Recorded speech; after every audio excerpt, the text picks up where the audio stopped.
주의 친절한 발에 안기세 우리 마음이 편안하리니 항상 기쁘고 복이 되겠네 영원하신 발에 안기세 다시 한번 주의 친절한 발에 안기세 우리 마음이 편안하리니 항상 기쁘고 복이 되겠네 영원하신 발에 안기세 할렐루야. 주의 판에 그 크신 판에 안기세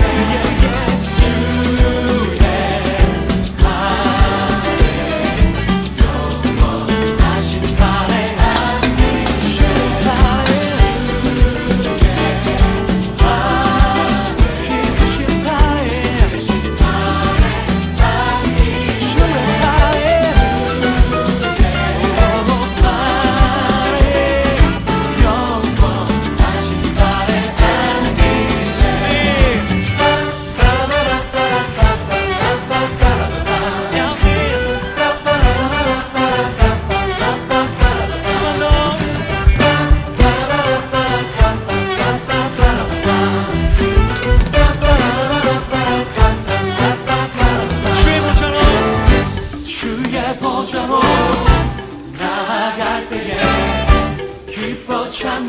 어떻게 해요?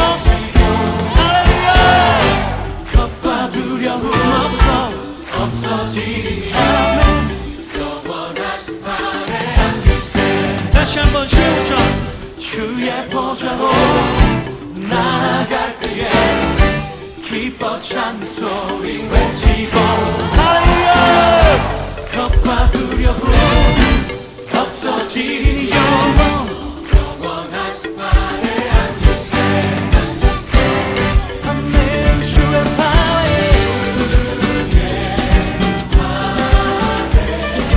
그 크신 발에 안기세 아멘.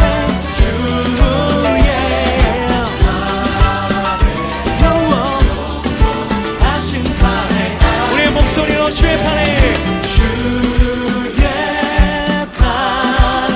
그 크신 판에 아멘. 나를 맞아주시는 주의 영원하신 발에 안기세 나같이 주의 친절한 발에 안기세 그 크신 발에 안기세 할렐루야.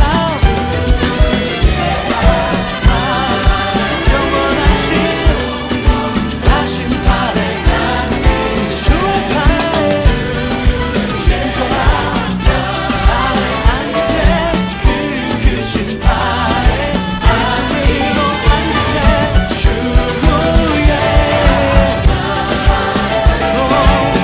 영원하신 발에 안기세 영원하신 영원하신 발에 안기세 영원하신 발에 안기세 할렐루야.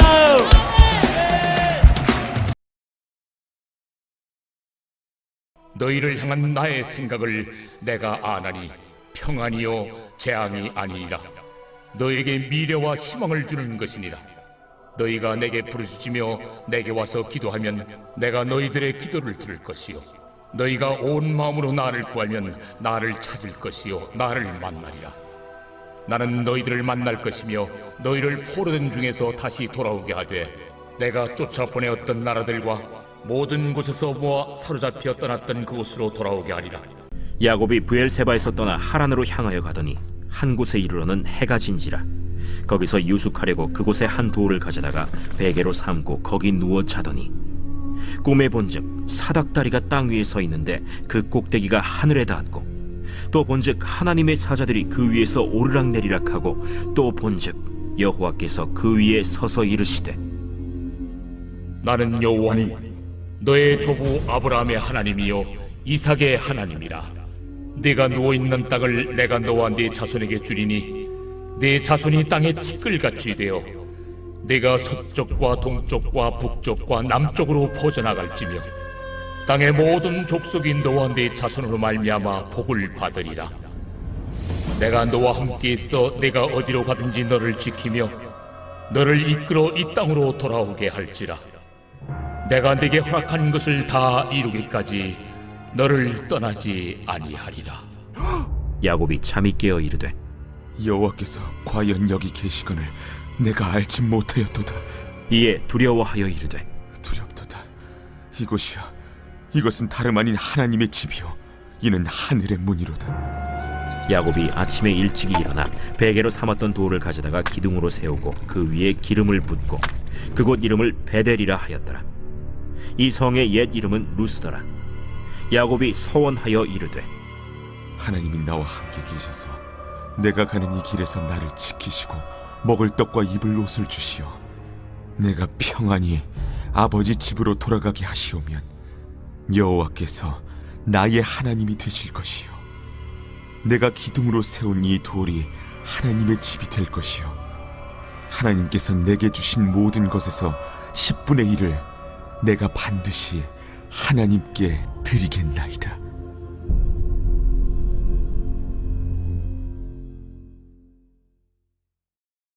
오늘 설교의 제목은 하나님을 만나야 됩니다.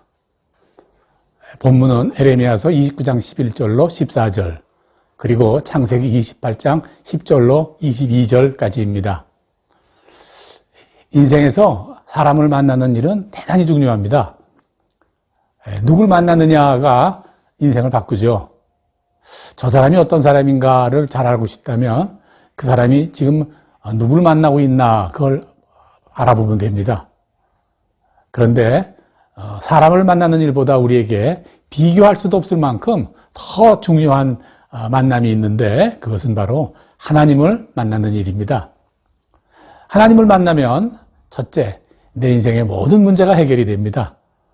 어두웠던 삶이 밝아지고 슬픔이 기쁨이 되고 또 저주가 축복이 됩니다.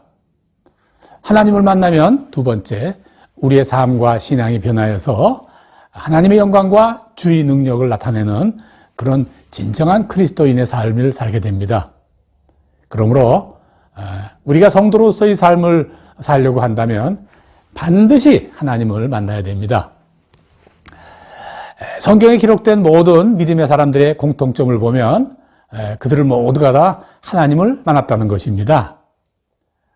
우리가 다 아는 대로 아브라함은 갈대아 우르에서 하나님을 만났죠.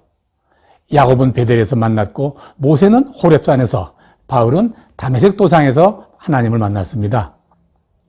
주님을 만난 후에 그들의 인생은 완전히 뒤바뀌었죠. 그때부터 진정한 그리스도인의 삶을 살기 시작하였습니다. 성경에 등장하는 인물들의 삶이 오늘 우리들의 삶의 표준이 되어야 되죠. 그분들이 만난 저 하나님, 그 하나님을 내가 지금 만나야 되고 그분들이 그때 처한 환경과 또 나의 지금의 삶은 이렇게 대비해보고 그렇다면 나는 지금 어떻게 살아야 하는가 그것을 항상 고민해야 됩니다. 벤치마킹이라고 할까요? 하나님을 만난 우리 성경 속의 인물 중에서 오늘은 야곱의 이야기를 하고자 합니다. 먼저 성경 창세기 28장 10절 오늘 본문을 읽겠습니다. 10절 야곱이 부엘사바에서 떠나 하란으로 향하여 가더니 한 곳에 이르러 해가 진지라 거기서 유숙하려고 그곳에 한 돌을 가져다가 베개를 삼고 거기에 누웠더라. 네. 야곱은 지금 아주 고통스러운 상황에 처해 있어요. 야곱은 지금 혼자죠. 네. 형의 보복을 피해서 몰래 급히 도망친 처지니까 누구와 함께 동행할 그런 상황도 아니었습니다. 밤이 되어서 야곱이 돌베개를 부고 누웠다 이렇게 기록이 되어 있죠. 돌베개를 베고 누웠다 그런 표현에서 그의 지금 처지가 어떠한가 우리가 알만합니다. 얼마 전까지만 해도 야곱은 사랑받는 족장에 호강을 누리고 사는 아들이었습니다. 그런데 지금은 하늘 보고 사막 모래 위에 누워 잠을 들어야 될 그런 처지가 되어버렸어요. 사막의 밤은 아주 몹시 춥죠. 그런 처지보다 더 어려운 것은 형에게 잡히기나 하면 뭐 필시 죽을 것이에요. 용케 또 형이 주적을 취한다고 해도요, 피한다고 해도요, 그 다음에는 갈 곳이 없습니다.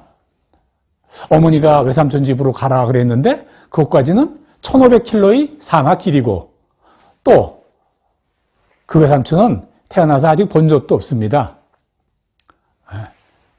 그 길을 장차 무슨 일이 닥칠지, 얼마나 위험한 일이 닥칠지 참 내일이 막막합니다. 여러분은 혹시 야곱이 처한 이런 상황, 먹을 것도 없고 외롭고 쉴 것도 없는 그런 곳에서요, 두려움과 위험에 노출된 채 그렇게 팽개치듯이 되어본 그런 적이 있습니까? 사실 우리 세대에는 뭐 그런 분들이 주위에 적지 않았어요. 요새는 좀 나아졌다고 해도 마찬가지예요. 이런 상황은요, 어느 시대 어떤 사람에게도 떠난 적이 없어요. 항상 나타나는 상황이에요. 야곱이 처한 그런 상황을 보면서 우리는 다시 한번 이런 질문을 던질 수밖에 없습니다. 왜 고통과 외로움을 그의 백성에게 주십니까? 아주 고전적인 질문이죠. 하나님은 왜 고통과 괴로움을 그의 백성에게 주시는가? 네. 왜 그럴까? 야곱의 경우라면 답은 뭐 그렇게 어려울 것 같지 않습니다. 이런 처지에 처하게 된 것이 사실은 야곱 자신의 잘못 때문에 그렇죠. 네.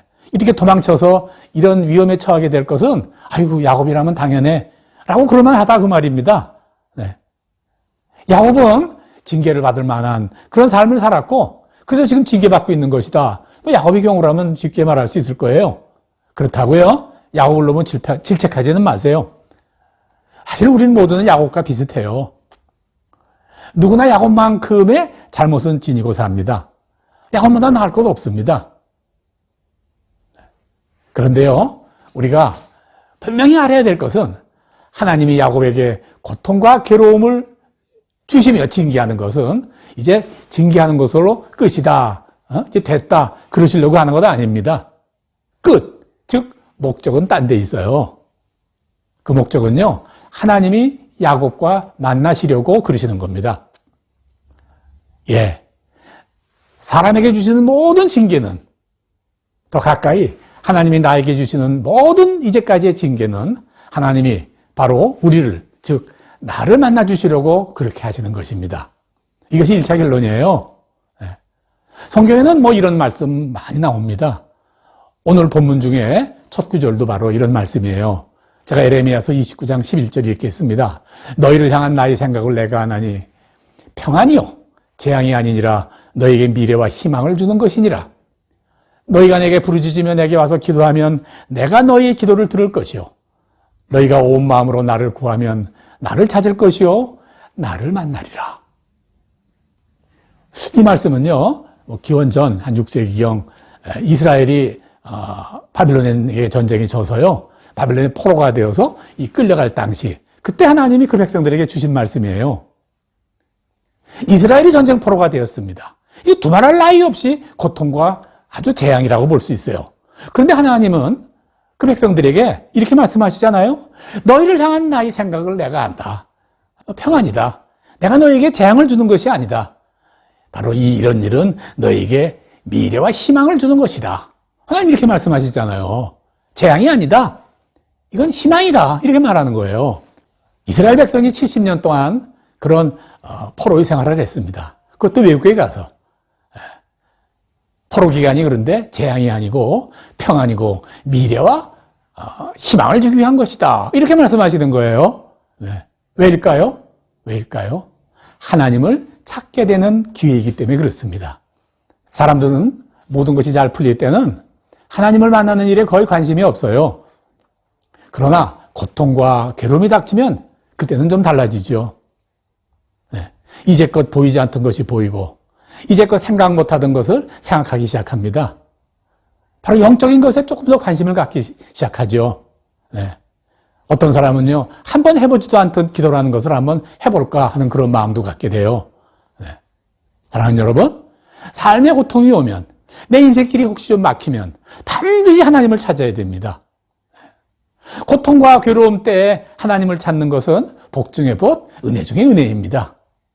고통의 때와 괴로움의 때에 하나님을 찾는 것은 복 중의 복, 은혜 중의 은혜라고 하는 것은 이런 때가 이런 때로 바로 하나님을 찾을 때이기 그렇습니다. 하나님이 만나주실 때이다 그 말입니다.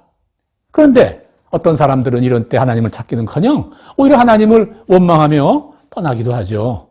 이거 복을 쳐버리는 거예요. 야곱은 하나님을 찾았죠. 네. 그렇게 찾는 야곱에게 하나님이 야곱을 만나러 오셨습니다. 네. 본문 읽겠습니다. 꿈에 본즉 사닥다리가 땅 위에 서 있는데 그 꼭대기가 하늘에 달렸고 또 본즉 하나님의 사자들이 그 위에서 오르락내리락 하고 또 본즉 여호와께서 그 위에 서서 이르시되 나는 여호와라 너희 조부 아브라함의 하나님이요 이삭의 하나님이라 내가 누워있는 땅을 내가 너와 너희 자손에게 주리니 네 자손이 땅이 티끌같이 되어 내가 서쪽과 동쪽과 북쪽과 남쪽으로 퍼져나갈지며 땅의 모든 족속이 너와 내 자손으로 말미암아 복을 받으리라. 내가 너와 함께 있어 내가 어디로 가든지 너를 지키며 너를 이끌어 이 땅으로 돌아오게 할지라. 내가 네게 허락한 것을 다 이루기까지 너를 떠나지 아니하리라. 하나님이 오셔서 이렇게 만나주시면서 이렇게 말씀하시는 거예요. 네. 어떨 것 같습니까? 힘이 나겠죠. 희망이 생기겠죠. 용기가 나겠죠. 기쁘겠죠. 야곱이 하나님을 만난 곳은 어디인가요? 그가 누웠던 바로 그냥 그 자리였습니다. 우리가 이곳에서 알 수 있는 것은 하나님은 어디서나 만나주신다는 것입니다. 하나님을 만나는데 따로 구별된 장소는 결코 없습니다. 내가 간절히 하나님을 찾는 바로 그것이 하나님을 만나는 장소입니다. 하나님을 만나는데 장소는 전혀 문제가 없습니다. 이거 당연한 거 아닌가요? 네. 장소가 전혀 문제가 안 된다는 말에 동의하실 수 있겠습니까? 정말 그렇게 믿습니까? 자꾸 이렇게 제가 되풀어 확인하는 것은 우리 중에 많은 사람들이 잘못 알고 있는 것이 있기 때문입니다. 우리는요, 하나님을 만나려면 광야 시대에는 성막에 가야 했다. 우리 그렇게 알고 있죠. 그 다음 성전 시대에는요, 성전에 가야 했다. 또 그렇게 알고 있습니다. 그러므로 지금 교회 시대에 사는 우리들은 하나님을 만나려면 교회에 가는 것이 당연한 것이 아니냐. 그렇게 생각합니다. 그러나 주님은 우리에게 우리 몸이 성전이라고 하시지 않았어요? 네. 우리의 마음이 하나님을 만나는 바로 지성소라고 가르치지 않았습니까? 네. 성전을 지은 바로 솔로몬 왕마저도 하나님이 어떻게 이렇게 작은 성전 안에만 계시겠느냐? 그렇지 않다. 하나님이 계시지 않는 것은 어디에도 없다. 이렇게 말씀하지 않았습니까? 그렇다면 하나님은 어느 곳에나 계시고 하나님이 계신 곳이라면 어느 곳에서든지 예배 드릴 수 있다. 그 말입니다. 저는 무교회주의자가 아닙니다. 또 에클레시아, 교회 공동체의 중요성을 또 무시하려고 하는 것도 전혀 아닙니다. 다만 하나님을 만나 예배드리는 일에 너무 장소에 속박되지는 말아야 한다. 그거 여러분에게 강조드리는 겁니다. 야곱이 돌보기에 베고 누웠던 그 자리에 일어나 예배드렸습니다. 본문을 읽겠습니다. 야곱이 잠이 깨어 이르되 여호와께서 과연 여기 계시거늘 내가 알지 못하였도다. 이에 두려워하며 이르되 두렵도다 이곳이요 이것은 다름 아닌 하나님의 집이요 이는 하늘의 문이로다 하고 야곱이 아침에 일찍 일어나 베개로 단을 삶고 돌을 가져다가 기둥으로 세우고 그 위에 기름을 붓고 그곳 이름을 베델이라 하였더라. 이 성의 옛 이름은 루스더라. 하나님을 만난 사람은 확연히 달라집니다. 무엇이 달라지나? 세 가지만 말씀을 드리겠습니다. 첫째, 예배가 달라집니다. 우리 드리는 예배의 가장 큰 문제는요, 두 가지 있어요. 하나는 습관적이고 또 하나는 의무적이다. 이렇게 드리는 예배가 있어요. 이거 아니라 그러지만 우리 많은 사람들이 우리 예배를 습관적, 의무적으로 드려요.